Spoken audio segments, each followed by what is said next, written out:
1999 ஜனவரி மாதம் பெங்களூரில் இருக்கக்கூடிய கனகபுரா சாலையில் உள்ள ஒரு சிறிய கிராமம் தான் காகலிபுரா. அங்கே ஒரு தையல்காரர் வீட்டு முன்னாடி ஒரு பெரும் கூட்டமே கூடியிருக்கு. எல்லாம் சத்தம் போட்டுருக்காங்க, என்னுடைய பணம் திரும்பி வேணும், எனக்கு எங்கள் பணத்தை திருப்பித்தான்னு பயங்கரமான ஒரு தள்ளுமுள்ளோட அங்கே ஒரு கூட்டமே சேர்ந்து கோஷம் எழுப்பிட்டு இருக்காங்க. அந்த வீட்டிலேருந்து ஒரு நபர் வெளியே வர்றாரு. அவர் முகத்தில் கோபமும் விரக்தியும் தெரியுது. வெளியே வந்தவர் உடனே, இங்கே பாருங்கப்பா, கேடி கெம்பம்மா இங்கே இல்லை, அவள் எங்கே போனான்னு எனக்கு தெரியாது, உங்களுக்கு பணம் வேணும்னா நேர் போய் போலீஸ் ஸ்டேஷனில் கம்ப்ளைண்ட் பண்ணுங்கள், அதை விட்டுட்டு இங்கே வந்து கத்திட்டு இருக்காதீங்கன்னு சொல்கிறாரு. அது மட்டும் இல்லை, இன்னையிலிருந்து அவள் எனக்கு மனைவியும் கிடையாது, என்னுடைய குழந்தைகளுக்கு தாயும் கிடையாது, எனக்கும் அவளுக்கு எந்த சம்மந்தமுமே கிடையாது, அதனால் இங்கே கத்துறதை விட்டுட்டு போலீஸ் ஸ்டேஷனில் போய் கம்ப்ளைண்ட் பண்ணுங்கள், அவளை நீங்கள் என்ன வேணாலும் பண்ணிக்கிங்க, ஆனால் இங்கே வந்து சத்தம் போட்டுருக்காங்க அப்படின்னு சொல்கிறாரு. அதுக்கு அந்த கூட்டத்தில் இருந்த ஒரு நபர், அது அப்படியா, சீட்டுக்கு நாங்கள் பணம் கொடுக்கும்போது நீ இங்கே தான் இருந்த, அப்போவெல்லாம் இதை சொல்லிக்கலாம்ல, அப்போவெல்லாம் இதை விட்டுட்டு இப்போ வந்து மட்டும் எனக்கு என் பொண்டாட்டி சம்மந்தம் இல்லைன்னு சொன்னால் அதை எப்படி ஏற்றுக்க முடியும், அதெல்லாம் எங்களுக்கு தெரியாது, எங்கள் பணம் எங்களுக்கு வேணும் அப்படின்னு சொல்கிறாரு. நானே அவளை தலைமொழிகிட்டேன், அவள் இங்கேருந்து எங்கேயோ ஓடி போயிட்டா, என் பிள்ளைகளை விட்டுட்டு போயிட்டா, அதனால் நானே அவளை தலைமொழிகிட்டேன், நீங்கள் கொடுத்த காசை நான் என்னைக்கு அதை வாங்கிக்கிறேன்னா, இல்லை நான் தான் சீட்டை என்ன நம்பி சேருங்கன்னு நான் உங்கள்கிட்ட வந்து சொல்லிக்கிறேன்னா, நீங்களே பணத்தை கொடுத்துட்டா நான் எப்படி பொறுப்பாக முடியும், நீங்களா பணத்தையும் கொடுப்பீங்களாமா, அவளும் ஓடிடுவாளாமா, கடைசியில் மாட்டிக்கிறது மட்டும் நானா, அதனால் என்னால் எல்லாம் பணம் கொடுக்க முடியாது, நீங்கள் போய் உங்களுக்கு பணம் வேணும்னா போலீஸ் ஸ்டேஷனில் கம்ப்ளைண்ட் பண்ணுங்கன்னு சொல்கிறாரு. அதை விட்டுட்டு இங்கே வந்து சத்தம் போட்டுருந்தீங்கன்னா என் வீட்டு வாசலில் எல்லா பிரச்சனை பண்ணுறாங்கன்னு சொல்லி உங்கள் எல்லாத்து மேலேயும் நான் தான் கேஸ் கொடுக்க போகிறேன், நானே பச்சை பிள்ளைய 3 பேர்த்த விட்டுட்டு போயிட்டா அப்படிங்கிறதுல ஒரு பரிதவிப்பில் இருக்கேன், அதனால் தயவுசெய்து இங்கேருந்து கிளம்பிடுங்க அப்படின்னு சொல்கிறாரு. இது சொல்லி முடிச்சதுக்கப்புறம் கூட்டத்தில் எல்லாம் ஒரே சலசலப்பு, எல்லா ஆளுக்கு மாற்றி பேசிக்கிறாங்க. ஏன்னா இருந்தாலும் இப்படி சொல்கிறேன்னு நிறைய பேர் பேசுகிறாங்க, இல்லையா இவன் நடிக்கிறான்னு கூட சொல்கிறாங்க, இப்படி பல்வேறு விஷயங்கள் அங்கே ஓடிட்டுருக்கு. அங்கே இருக்கவங்கலாம் பேசி ஒரு முடிவுக்கு வராங்க. இப்போ போய் போலீஸ் கம்ப்ளைண்ட் பண்ணோம்னா நமக்கு பணம் கிடைக்காம போகிறதுக்குண்டான வாய்ப்பு நிறையா இருக்குது, அவள் எங்கே போயிட போகிறா, வாங்கிய பிடிச்சிடலாம், போலீஸ் கம்ப்ளைண்ட் கொடுத்தோம்னா அவள் பணம் எல்லாத்தையும் செலவாயிடுச்சுன்னு ஏதோ ஒன்று சாக்கு போக்கு சொல்லி தப்பிக்க பார்ப்பா, அதனால் நம்மளே அவளை பிடிச்சிடலாம் அப்படின்னு சொல்லி முடிவுக்கு வந்துட்டு அங்கேருந்து எல்லாமே கலைஞ்சு வராங்க. போகும்போது ஒரு நபர், இனிமே உன் பொண்டாட்டி உன் கூட பார்த்தனா 2 பேர்த்தையுமே கண்டிப்பாக அடித்து போலீஸ் ஸ்டேஷன் வரைக்கும் கூட்டிகிட்டு போயிடுவேன், அப்புறம் எதுவுமே மாற்றி பேச முடியாது, ஜாக்கிரதையாக இருந்துக்குன்னு சொல்லிட்டு அங்கேருந்து கலையிறாங்க. நொந்து போன ஹனுமப்பா அழாத குறையா அந்த வீட்டுக்குள்ளே போகிறாரு. பெங்களூரில் இருக்கக்கூடிய கோலார் சாலையில் ஹோஸ்கோட் அப்படிங்கிற ஒரு பகுதி, காவல் நிலைய கண்ட்ரோல் ரூமுக்கு ஒரு ஃபோன் ஒன்று வருது. ஹலோ, ஹோஸ்கோட் போலீஸ் ஸ்டேஷன் அப்படின்னு ஒரு காவலர் அங்கே அந்த ஃபோனை எடுத்து சொல்கிறாரு. எதிர்முனையிலிருந்து ஒரு பதட்டமான ஒரு குரலோட ஒரு நபர் ஒருத்தர் சொல்கிறாரு, சார் இங்கே நெடுஞ்சாலை ஓரமாக ஒரு பெண்மணி விழுந்து கிடக்குறாங்க, கூப்பிட்டு பார்த்தேன் ஆனால் எந்த பதிலும் வரல, பார்க்க ஏதோ தப்பாக தெரியுது சார், சீக்கிரம் வாங்க அப்படின்னு சொல்கிறாரு. அக்டோபர் 19, 1999 ஹோஸ்கோட் போலீஸாருக்கு அது ஒரு சாதாரண ஒரு விடியலாக தான் இருந்தது. ஆனால் அந்த ஏரிக்கரை ஓரமாக இருந்த ஒரு உடல் கர்நாடக வரலாற்றிலேயே மிக கொடூரமான ஒரு தொடர் கொலைகளுக்கு ஆரம்ப புள்ளியாக தான் அந்த உடல் கிடக்குது அப்படிங்கிறது அப்போதைக்கு யாருக்குமே தெரியல. அங்கே வந்த இன்ஸ்பெக்டர் அங்கே தரையில் கிடந்த அந்த பெண்மணியின் உடலை பரிசோதிக்கிறார். உடம்புல அடிபட்ட தழும்பு எதுவுமே இல்லை, ஆனால் முகம் மட்டும் ஏன் இவ்வளோ நீல நிறமாக மாறி இருக்கு, யாராவது விஷம் கொடுத்துருப்பாங்களா அப்படின்னு பக்கத்தில் இருக்கக்கூடிய காவலர்கிட்ட கேட்குறாரு. அதுக்கு அந்த காவலர், சார் இங்கே பாருங்க, அவங்களுடைய நகை எதுவுமே அவங்ககிட்ட இல்லை, ஆள் பார்க்குறக்கு நல்லா பட்டுப்புடவை கட்டிட்டு இருக்காங்க, கையிலையோ காதுலையோ இல்லை மூக்குலையோ எந்த ஒரு நகையும் இல்லாமல் இருக்காங்க, எனக்கு என்னமோ யாரோ திருடங்க இது எல்லாத்தையும் பறிச்சுக்கிட்டு இவரை கொண்டுட்டாங்களான்னு தோணுது சார் அப்படிங்கிறாரு. அப்படியே பக்கத்தில் நடந்து பக்கத்தில் என்னென்ன கிடக்குது அப்படின்னு பார்க்குறாங்க. அப்போ ஒரு பூஜை செஞ்சதுக்குண்டான அறிகுறி அங்கே தெரியுது, பூக்கள் சிதறி கிடக்குது, ஒரு டம்ளரில் தீர்த்த மாதிரி ஏதோ கிடக்கு. அதை எடுத்த இன்ஸ்பெக்டர், இங்கே பாருப்பா, இங்கே யாரும் வந்து அடிச்சு பிடுங்கின மாதிரிலாம் தெரியல, இது அவங்களே ஏதோ ஒரு விஷத்தை குடித்த மாதிரி ஒரு அறிகுறி தான் தெரியுது, அந்த விஷம் இந்த டம்ளரில் கலந்துருக்கலாம்னு நினைக்கிறேன், இதை வேணால் மூந்து பாரு, ஒரு வித்தியாசமான ஒரு வாடை வருது பாரு அப்படின்ட்டு காவலர்கிட்ட கொடுக்குறாரு. அந்த காவலரும் அதை வாங்கி முகர்ந்து பார்க்கும்போது வித்தியாசமான ஒரு விஷ வாடையாக தெரியுது அவங்களுக்கு, இது கண்டிப்பாக விஷமாக தாயே இருக்குன்னு சொல்கிறாரு. அந்த காவலரும் மோந்து பார்த்துட்டு, ஆமாம் சார் இது ஒரு மாற்றம் வாசம் அடிக்குது அப்படிங்கிறத உறுதிப்படுத்துகிறார். போலீஸார் அங்கே இடந்த அந்த இடத்த ஃபுல்லாக ஆய்வு செஞ்சுட்டு அந்த பெண்மணியின் உடலையும் பார்த்ததுக்கப்புறம் இது ஒரு தற்கொலை அப்படிங்கிற முடிவுக்கு வர்றாங்க. அப்போதைக்கு அந்த வழக்கு தற்கொலை வழக்காக மூடப்படுது. இறந்த அந்த அப்பாவி பெண்ணின் பெயர் மமதாராஜன்.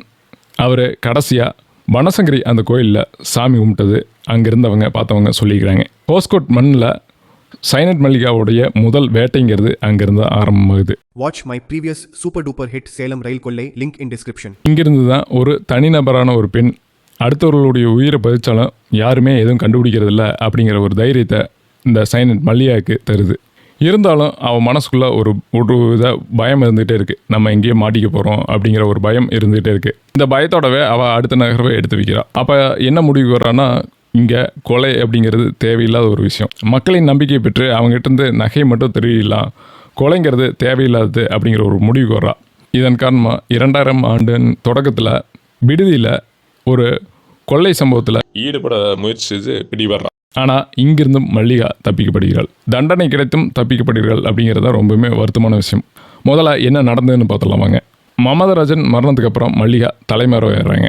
ஆனால் அவருக்கு உண்டான பண ஆசைங்கிறது அடங்கவே இல்லை. 2000ஆம் ஆண்டில் பெங்களூர் இருக்கக்கூடிய ஒரு வீட்டை அவள் குருவிக்கிறாள். அங்கே ஒரு புனிதமான ஒரு சடங்கை செஞ்சதாக சொல்லி அந்த வீட்டு பெண்மணியை நம்ப வச்ச மல்லிகா அங்கே பூஜை செய்வதாக பாவலா கட்டி கண்ணை மூடி தியானம் பண்ண சொல்கிறான். இந்த பூஜை பழிக்கொன்னா உங்கள்கிட்ட இருக்க நகையெல்லாம் எடுத்து ஒரு பால் குண்டாக இருக்குது, அந்த பால் குண்டாகளுக்குள்ளே உங்களுடைய நகைகள் எல்லாத்தையுமே கழட்டி போட்டு அம்மனை மனசார வேண்டிக்கிங்கன்னு சொல்லி அங்கே ஒரு பூஜையை செய்ய தொடங்குறா. அறகுறையாக நம்மளை அந்த அம்மா கண்ணை மூடி தியானம் பண்ணுங்கன்னு சொல்லும்போது கண்ணை மூடி தியானம் பண்ணுற மாதிரி பண்ணிவிட்டு டக்குன்னு திறந்து பார்க்கும்போது மல்லிகா அதில் இருக்கக்கூடிய நகைகள்லாம் திருடுறதை பார்த்துட்றாங்க. பார்த்துட்டு அவங்க கத்தும்போது அக்கம் பக்கத்துலேருந்து வந்து மல்லிகாவை பிடிச்சிட்றாங்க. உடனே விடுதி போலீஸாருக்கு தகவல் கொடுக்கப்படுது. அங்கே வந்த போலீஸார் மல்லிகாவை அரெஸ்டும் செஞ்சுறாங்க. ஆனால் இந்த டைம் மல்லிகா ஒரு கொலை குற்றவாளி அப்படிங்கிற கோணத்தில் போலீஸ் தன்னுடைய விசாரணை தொடங்கவே இல்லை. அவளை வெறும் ஒரு திருடியாக மட்டும் பார்க்குறாங்க. அவளும் எதுவுமே சொல்லாதனால அவளை திருடியாக மட்டும் கேஸ் பதியப்பட்டு அவளுக்கு 6 மாதம் சிறை தண்டனை கிடைக்கப்படுது. போலீஸாருடைய சரியான விசாரணை இல்லாத காரணத்தினால ஒரு கொலை குற்றவாளி வெறும் திருடியாக அப்போதைக்கு சிறை தண்டனை அனுபவிக்கிறாள். ஆனால் இது அவளை மேலும் அதிகமான கொலை குற்றங்களை செய்ய தூண்டுது. ஏன்னா உயிரோடு இருக்கவங்க நமக்கு ஆபத்து அப்படிங்கிற ஒரு மனநிலைக்கு வந்துடுறா மல்லிகா. இதுவே அந்த பெண் அங்கே அந்த நகைகளை திருடுறதை பார்க்காம இருந்தானா நம்ம இந்நேரம் தப்பிச்சிருக்கலாம் அப்படிங்கிற நினப்பில் இனிமேல் எந்த செயல் செஞ்சாலும் எதிரில் இருக்கவங்க உயிரோடு இருக்கக்கூடாது அப்படிங்கிற முடிவுக்கு வரா. 2001 சிறையிலிருந்து வெளிவந்த மல்லிகா முன்பை விட மிகவும் எச்சரிக்கையாகவும் கொடூரமாகவும் மாறியிருந்தா. அவள் வெளியே வந்த சில காலத்திலேயே அடுத்த அவளுடைய குற்ற சம்பவத்துக்கு ரெடியாகிறா. அடுத்த சம்பவத்துக்கு போகிறதுக்கு முன்னாடி அவள் என்ன காரணத்தினால இந்த கொலை குற்றங்களை செய்ய ஆரம்பிச்சா அப்படிங்கிறத கொஞ்சம் பார்ப்போம். மல்லிகாவுடைய வாழ்க்கையில் பசி, அவமானம், தனிமை இந்த 3 தான் குற்ற சம்பவங்களை செய்ய 2வது காரணியாக அமையுது. காகலிபுராவில் ஒரு காலத்தில் ராணியாட்டம் வாழ்ந்துட்டு இருந்தவ தான் இந்த மல்லிகா. இன்னைக்கு ஒரு வேளை உணவுக்கு அவள் அடுத்தவங்ககிட்ட கையேந்தக்கூடிய ஒரு சூழ்நிலை. வீட்டை விட்டு ஓடி வந்ததுக்கப்புறம் அவள் நிறைய இடங்களில் வேலை செய்யறதுக்கு வேலைக்கு ட்ரை பண்ணுறா. நிறைய நேரம் பட்டினி கிடக்கிறா. அப்போ மலையில் நனைஞ்சபடி ஒரு சபதம் எடுக்கிறா. இந்த உலகம் என்னை மதிக்கலை, என் புருஷன் என் பிள்ளை கூட என்ன மதிக்கல, காசு இல்லைன்னா யாருமே மனுஷனா கூட மதிக்க மாட்டாங்க, அதனால் அந்த காசை எப்படியாவது சம்பாதிக்கணும், இனிமேல் நான் யாருக்காகவும் இறக்கப்பட போகிறது கிடையாது, காசு சம்பாதிக்கிறது மட்டும் தான் ஒரே குறிக்கோள் அப்படிங்கிறத மனசில் ஏற்றுறா. ஆனால் அதுக்கு முன்னாடியே ஆடம்பர வாழ்க்கையில் ரொம்பவுமே தீவிரமாக இருந்த காரணத்தினால தான் சீட்டு நடத்தி அதில் இருக்கக்கூடிய பணத்தை கையாடல் பண்ணனால தான் அவள் வீட்டை விட்டு வெளியே வர வேண்டிய ஒரு சூழ்நிலை வருது. ஆனால் அதெல்லாம் அவளுக்கு புரியாமல் தன்னுடைய முடிவு சரியானதுங்கிற மாதிரியே சிந்திக்க தோன்றா. சிறையில் இருந்த அந்த 6 மாதமும் அவளுக்கு திருடும் கலையை கற்றுத்தரல. மாறா திருடும்போது பிடிபடாமல் இருக்கணும்னா கொலை செய்யணும் அப்படிங்கிற ஒரு கொடூரமான பாடத்தை தான் கற்றுத்தந்ததுன்னு சொல்லலாம். ஒரு திருடி இப்போது வேட்டைக்காரியாக மாறிட்டான்னு தான் சொல்லணும். 6 மாதம் கழித்து வெளியே வந்தவ அவளுடைய அடுத்த வேட்டையை தொடங்குறதுக்கு தயாராக இருந்தா. அது 2000 ஆண்டமோட கடைசி காலகட்டமாக இருக்குது. மாகடி பேருந்து நிலையம். அங்கே ஒரு பாட்டி தன்னுடைய பேத்தியை காணோம் அப்படிங்கிறத ஃபோட்டோ வச்சுட்டு தொலைவிட்டு இருக்காங்க. விடுதி சிறையிலிருந்து வெளியே வந்த மல்லிகாவுக்கு இது ஒரு எளிதான இரையாக தோணுது. அப்போ அவள் எலிசபெத்தை கவனிக்க தொடங்குறா. காணாமல் போனால் தன்னுடைய பேத்தியை எப்படியாவது கண்டுபிடிச்சோன்னுங்கிறல தீவிரமாக இருந்த எலிசபெத் ஒவ்வொரு திருடியாக அங்கேருந்த பஸ் ஸ்டாண்டில் இருக்கக்கூடிய ஒவ்வொரு திருடியாக தன்னுடைய பேத்தியுடைய ஃபோட்டோவை காட்டி அங்கே பேத்தியை பார்த்தீங்களா அப்படிங்கிறத விசாரிச்சுட்ருக்காங்க. தூரத்தில் இருந்த கவனித்த மல்லிகா இதை தனக்கு சாதமாக பயன்படுத்திக்கிறா. அவள் எலிசபெத் அப்படிங்கிற அந்த பாட்டிமாட்ட போய், பாட்டிமா மல்லிகா கிட்ட கேட்குறதுக்கு முன்னாடியே நீங்கள் உங்கள் பேத்தி தானே தொலைவிட்டுருக்கீங்க அப்படின்னு சொல்கிறா. இதை கேட்டால் அந்த அம்மாவுக்கு ரொம்பவுமே ஆச்சரியம். எப்படிம்மா நீ கரெக்டாக நான் பேத்தி தான் தொலைவாங்கிறத எப்படி சொன்னேன், உனக்கு ஏதாவது முன்னாடியே யாராவது சொன்னாங்களா, என் பேத்தி எங்கே இருக்கா அப்படிங்கிறத கேட்குறாங்க. அம்மா யாருமே எனக்கு சொல்லலை, எனக்கு ஒரு அசரீரி போல் சொல்லிச்சு, உங்கள் பேத்தி நலமாக தான் இருக்காங்க அப்படிங்கிறத சொல்லிச்சு. எனக்கு எப்போவுமே ஒரு சாமி எனக்கு சொல்லும், அதனால தான் நான் உங்கள்கிட்ட சொல்கிறேன், உங்கள் பேத்தி நல்லா இருக்காங்க, உங்கள் பேத்தி திரும்ப கண்டிப்பாக கிடைப்பாங்க அப்படிங்கிறத சொல்கிறா. எங்கே இருக்காங்க என்ன ஏதுங்கிறத மறுபடியும் சாமி எனக்கு சொல்லும், இப்போதைக்கு இதை மட்டும் தான் சொல்லுச்சு அப்படின்னு அவங்க எலிசபெத்துக்கிட்ட அறிமுகமாக்கிறா. மறுபடியும் நான் பார்த்து உங்களே சொல்கிறேன் அப்படிங்கிறத சொல்லிட்டு கிளம்புறா. அப்போ அந்த அம்மா எப்போ பார்க்குறது என்ன ஏதுங்கிறத அந்த அம்மாவை சொல்லிடுறாங்க. நான் எங்கே இருக்கேன் எப்படி பார்க்கணும் என்ன ஏதுங்கிறத சொல்லிடுறாங்க. அதையே தனக்கு சாதமாக பயன்படுத்திக்கிறா. அடுத்த கட்டமாக அந்த அம்மாவை தன்னுடைய வசப்படுத்தி ஒரு பூஜை பரிகாரத்தை செஞ்சால் தான் உங்கள் பேத்தி நல்லபடியாக திரும்பி கிடைப்பா, இல்லாட்டி அவள் காணாமையே போயிடுவா அப்படிங்கிற மாதிரி சொல்கிறா. இந்த பூஜைக்கு உங்கள்கிட்ட இருக்க அனைத்து நகைகளும் போட்டு வரணும், நகைகள் எல்லாத்தையும் போட்டு வந்தீங்கன்னா தான் அந்த பூஜையை செய்ய முடியும் அப்படிங்கிறத சொல்கிறா. இது எல்லாமே கோயிலில் தான் செய்ய போகிறோம், அதனால் நீங்கள் எங்கேயுமே பயப்பட வேண்டியதில்லை அப்படிங்கிற ஒரு நம்பிக்கையும் கொடுக்குறா. அந்த எலிசபெத் அப்படிங்கிற அந்த பாட்டிமாவும் சரி கோயிலுக்கு தானே கூப்பிட்றா, அதனால் எந்த பிரச்சனையும் இருக்காது அப்படிங்கிற ஒரு நம்பிக்கையின் அடிப்படையில் வெளியே கிளம்பி வர்றாங்க. அப்போ அவள் கோயில் பக்கத்தில் இருக்கக்கூடிய ஒரு காட்டுப்பகுதியில் யாருமே இல்லாத இடத்துக்கு கூட்டிகிட்டு போய் அங்கே தான் பூஜையும் பரிகாரமும் செய்யணும், இந்த பூஜை செய்யும்போது யாருமே பார்க்கக்கூடாது அப்படிங்கிறத சொல்கிறா. எப்படியும் பேத்தி கிடச்சிடுவா அப்படிங்கிற நம்பிக்கையின் அடிப்படையில் எலிசபெத்தும் அவள் பூஜைக்கெல்லாம் சம்மதிக்கிறாங்க. கடைசியில் எந்த ஒரு போராட்டமே இல்லாமல் தன்னுடைய உயிரை விடுறாங்க எலிசபெத். மல்லிகா செஞ்ச இந்த இரண்டாவது கொலை அப்படிங்கிறது முதல் கொலையோடவே ரொம்பவுமே கொடூரமானது. ஏன்னா இங்கே ஒரு பாசத்தை மூலதனமாக வச்சு இந்த இரண்டாவது கொலையை செஞ்சு முடிக்கிறா மல்லிகா. இரண்டாவது கொலையை செஞ்சு முடிச்சதுக்கப்புறம் மல்லிகாவுக்கு ரொம்பவுமே ஒரு தைரியம் வந்துடுது. ஏன்னா நம்ம திருடன்னா கண்டுபிடிச்சிட்றாங்க, ஆனால் இதே கொலை குற்றம் செஞ்சால் யாருமே கண்டுபிடிக்கிறதில்ல. யாருக்கும் தெரியாமல் நம்ம ஆடம்பரமாகவும் வாழ முடியுது, அதே சமயத்தில் யாரும் நம்மளை கண்டுபிடிக்கவும் முடியறதில்ல அப்படிங்கிற ஒரு மமதையில் ஒரே வருடத்தில் 5 கொலைகளை செய்ய ஆரம்பிக்கிறார். எப்படி கேடி கெம்பம்மாவாக இருந்த இந்த பெண் மல்லிகாவாக மாறுறா. வீட்டை விட்டு வெளியேறின அந்த கேடி கெம்பம்மா பல இடங்களில் வேலை தேடி அலைகிறா. அவளுக்கு பட்ட அவமானங்கள் கஷ்டங்கள் எல்லாமே அவளை கொடூரமான ஒரு செயலை செய்கிறதுக்கு தூண்டுது. எளிதாக இங்கே யாருமே யாருக்கும் எதுவும் பணம் கிடச்சிறதில்ல, அதனால் ஆடம்பரமாக வாழணும் அப்படின்னா ஏதோ ஒரு குற்ற சம்பவத்தை செஞ்சால் தான் ஆடம்பரமாக வாழ முடியும் அப்படிங்கிற அந்த முடிவுக்கு வரா. அதன் காரணமாக நிறைய இடத்துல வேலையும் செய்கிறா. கிடைச்ச வேலையெல்லாம் செய்யும்போது அங்கே கிடைச்ச அவமானங்களை அவள் அந்த கொலை குற்றங்களை செய்யும்போது அதைய அவங்களுக்கு கொடுக்குற தண்டனையாக நினச்சிக்கிறா. துப்புரவு தொழிலாளியாக வேலை செஞ்சுக்கிறா, கூட்டுறமாக இல்லை வீட்டு வேலை செய்கிறவங்க, இப்படி அவளுடைய வேலைங்கிறது மாறி மாறி எல்லா பக்கமும் எங்கே வேலை கிடைக்குதோ அதை செய்ய ஆரம்பிக்கிறா. கடைசி கட்டத்தில் அவள் ஒரு நகைக்கடையில் வேலைக்கு சேர்றா. அங்கே நகைகளை பாலிஷ் பண்ணுறதுக்கு சைனைட்டை உபயோகப்படுத்துகிறத தெரிஞ்சுக்கிறா. அது மட்டும் இல்லாமல் அது ரொம்பவுமே ஒரு கொடிய விஷம் அப்படிங்கிறதையும் தெரிஞ்சுக்கிறா. இதுதான் இவளுடைய வாழ்க்கையை திசை மாதிரி கூட்டிகிட்டு போன ஒரு கருவின்னு சொல்லலாம். இதுக்கப்புறம் தான் இவளுடைய அந்த அவமானங்களுக்கு உண்டான தண்டனையை எப்படி திருப்பி தரது அப்படிங்கிறத இதையை வச்சு ஒரு கருவியாக பயன்படுத்திக்கலாங்கிற முடிவுக்கு வரா. டிசம்பர் 2007 சித்தகங்கா மடம் இந்த பகுதியில் நடந்த இந்த சம்பவம் மல்லிகா தன்னுடைய இரையை எவ்வளோ நுணுக்கமாக தெரிந்தெடுத்தா அப்படிங்கிறத காட்டுது. காலங்கள் உருண்டோடுது. மல்லிகா முன்னை விட இப்போ ரொம்பவுமே துணிச்சலான ஒரு கொலைகாரியாக மாறியிருந்தா. 2007 அவள் தன்னுடைய 3வது பலியான 60 வயது மதித்தக்க யசோதாவை எப்படி வீழ்த்தினா அப்படிங்கிறத பார்ப்போம். யசோதாமாவை சித்தகங்கா அப்படிங்கிற ஒரு மடத்தில் சந்திக்கிறா மல்லிகா. யசோதாமாவுக்கு ஆஸ்துமா பிரச்சனை இருந்திருக்கு. அவங்க நீண்ட காலமாக இந்த ஆஸ்துமா பிரச்சனையில் இருக்கிறதும் இதுக்கு எந்த ஒரு வழியுமே இல்லையே அப்படிங்கிறத ஃபீல் பண்ணி வேண்டிட்டு இருக்கிறத மல்லிகாவுக்கு சாதமாக எடுத்துக்கிறா. அவள் யசோதாமா கிட்ட சில விஷயத்தை சொல்லி நம்ப வைக்கிறா.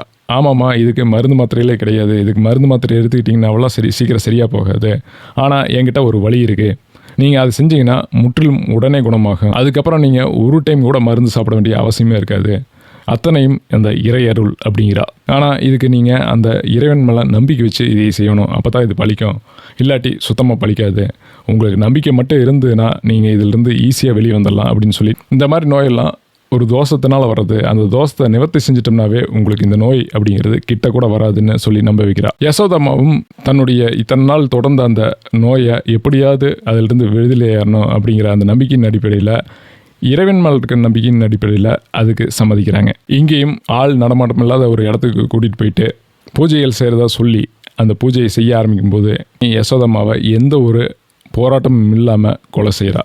ஆஸ்மா எப்படியாவது தீந்துரும் அப்படின்னு நம்பி வந்த அந்த 60 வயது யசோதாமா மல்லிகாவுடைய பண ஆசையில் பலியாகிறார். கியாச்சந்திரா அப்படிங்கிற இடத்துல இந்த சம்பவம் நடந்து முடியுது.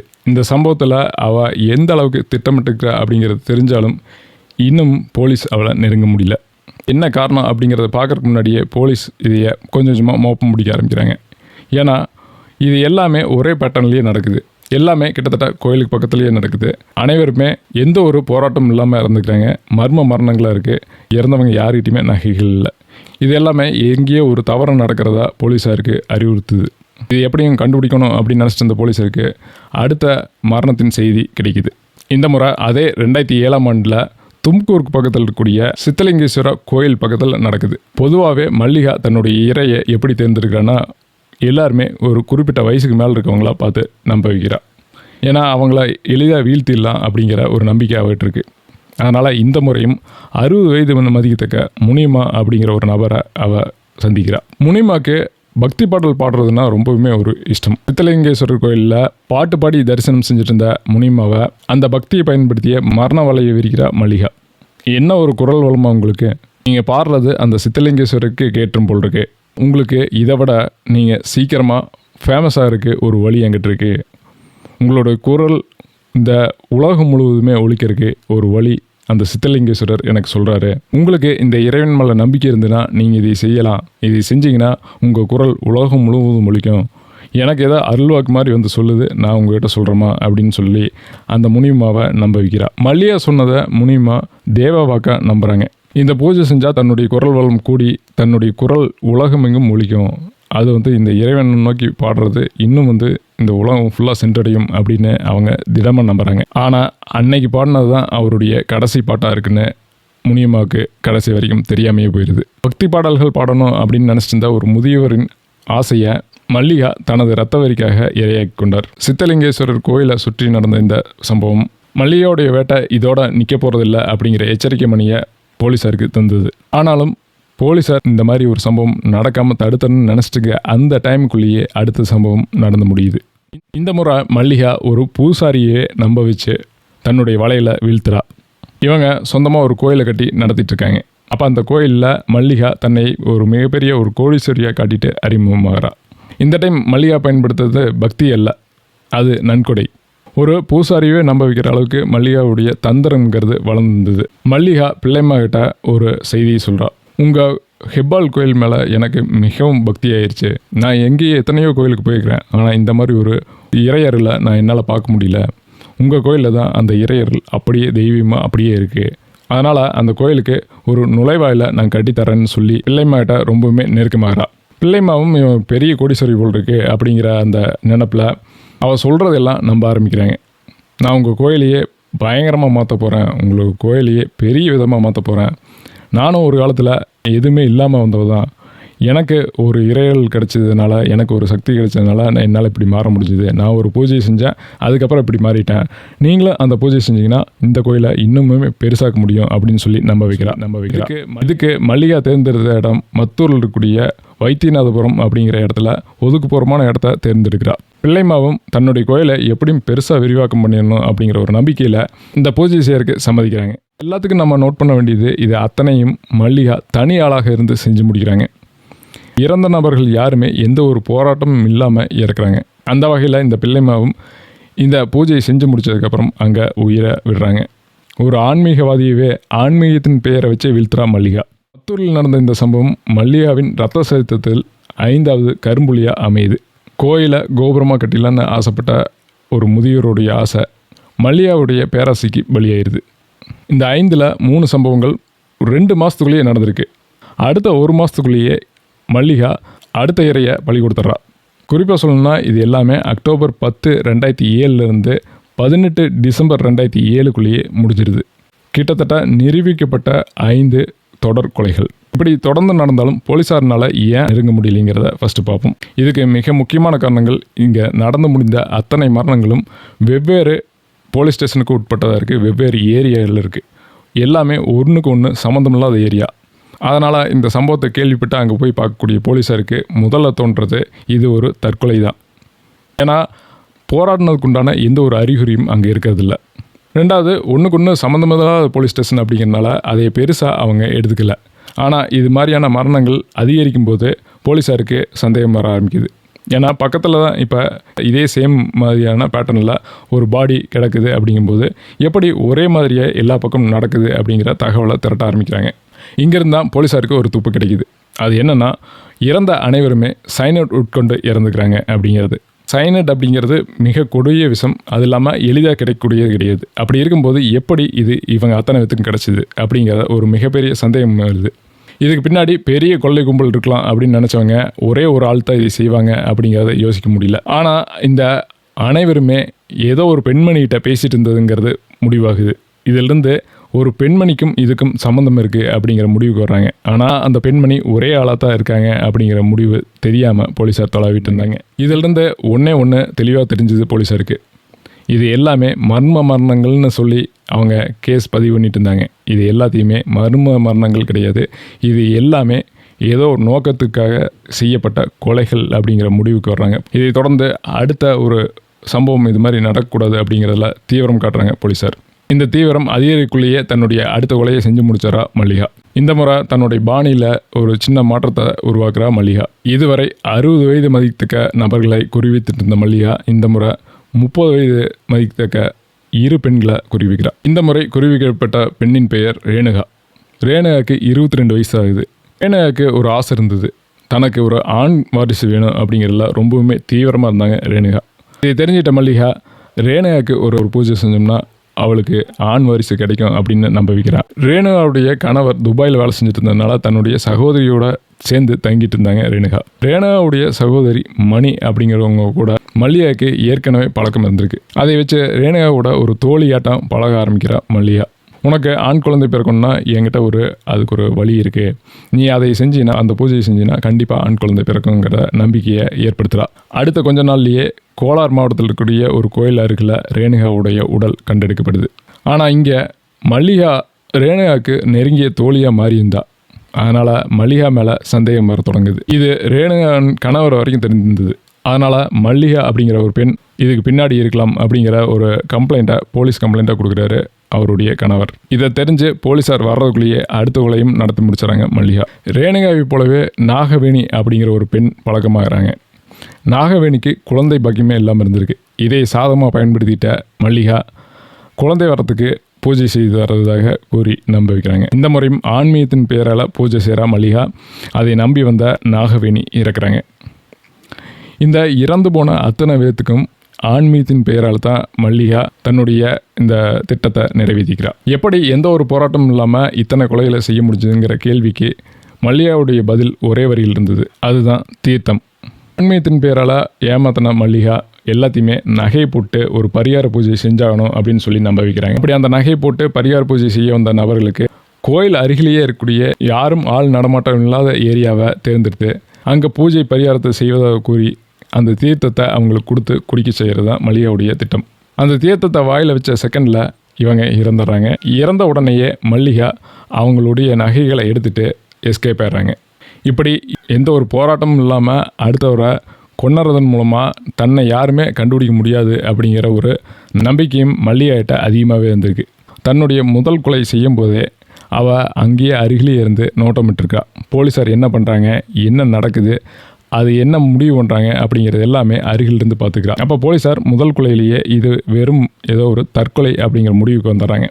இதைய தற்கொலைன்னு முடிச்சு வச்ச போலீஸாரின் அந்த முடிவை பார்த்து மல்லிகாவுக்கு இன்னும் நம்ம மாட்ட மாட்டோம் அப்படிங்கிற நம்பிக்கையை கொடுக்குது. இதுதான் அவளை இத்தனை கொலைகளை செய்ய தூண்டியிருக்கு. முதல் கொலையிலேயே தன்னுடைய விசாரணையை திறம்பட செய்ய கையாண்டு இது கொலைதான்னு காவல்துறை கண்டுபிடிச்சிருந்தாங்கன்னா மல்லிகா அங்கேயே மாட்டியிருப்பாங்க. ஆனால் விசாரணை கோணங்களில் போலீஸார் காட்டாத ஆர்வம், அந்த கேஸை எப்படியாவது முடிச்சிடணும் அப்படிங்கிற ஒரு அவசரம், இதெல்லாம் சேர்ந்து தான் ஒரு சாதாரண நபரை பெரிய தொடர் கொலையாளியாக மாற்று. அது மட்டும் இல்லாமல் அந்த காலகட்டத்தில் தடயவியல் துறை அப்படிங்கிறது ரொம்பவுமே பின்தங்கி இருந்த காலகட்டம். எப்போன்னா 1999 காலகட்டத்தில். அதனால் அவங்க பெரிய அளவில் தடயவியலில் கொலையாக இருக்கக்கூடும் அப்படிங்கிற தடயம் அவங்களுக்கு கிடைக்காமல் போயிடுது. இதன் காரணமாக அந்த விஷமானது எதன் அடிப்படையில் உருவானது, என்ன மாதிரியான விஷம் அப்படிங்கிறத சரியாக எடுத்துக்காமல் அது வெறும் விஷம், அது குடித்து தற்கொலை பண்ணிட்டாங்க அப்படின்னு முடித்து வைக்கப்பட்ட வழக்குகள் இருந்து தான் மல்லிகாவுடைய அத்தியாயங்கிறத தொடங்குது. கடைசியில் ரேணுகாவுடைய கணவர் மல்லிகா அப்படிங்கிற ஒரு பெண்ணுக்கு என்னுடைய மனைவியின் இறப்பில் தொடர்பு இருக்க உண்டான வாய்ப்புகள் அதிகம்னு சொன்ன கம்ப்ளைண்ட்டை போலீஸார் தீவிரமாக எடுத்துக்கிட்டு அவளை தொலைவ ஆரம்பிக்கிறாங்க. 31 புத்தாண்டுக்கு உலகமே தயாராகி கொண்டிருந்தது. அந்த காலகட்டத்தில் மல்லிகா கொடுத்திருந்த மரண பயம் அப்படிங்கிறது முடிவுக்கு வருது. போலீஸாருக்கு கிடைத்த ஒரு ரகசிய தகவலின் அடிப்படையில் மல்லிகா கைது செய்யப்படுறா. ஆனால் அந்த டைமில் கூட மல்லிகா தன்னுடைய பெயரை ஜெயம்மா அப்படிங்கிற பெயரில் ஒரு போலி அடையாள அட்டையை உருவாக்கி வச்சிருந்தா. எப்படியும் இந்த குற்றங்கள் இருந்தெல்லாம் தப்பிக்கொண்டு நிறைய திட்டங்களை தீட்டி அதுக்காக தன்னுடைய பெயரை 4-5 முறை மாற்றி உபயோகப்படுத்திக்கிறார். உண்மையான பெயர் கேடி கெம்மம்மா. இதிலிருந்து மல்லிகாலிருந்து ஜெயம்மா, இப்படி பல பெயர்களை மாற்றி ஒவ்வொரு இடத்துக்கும் ஒவ்வொரு பெயரில் பயணிச்சுக்கிறார். கடைசியாக தன் திருடன நகையை விற்கிறதுக்கு அங்கே பிடிபடுறா.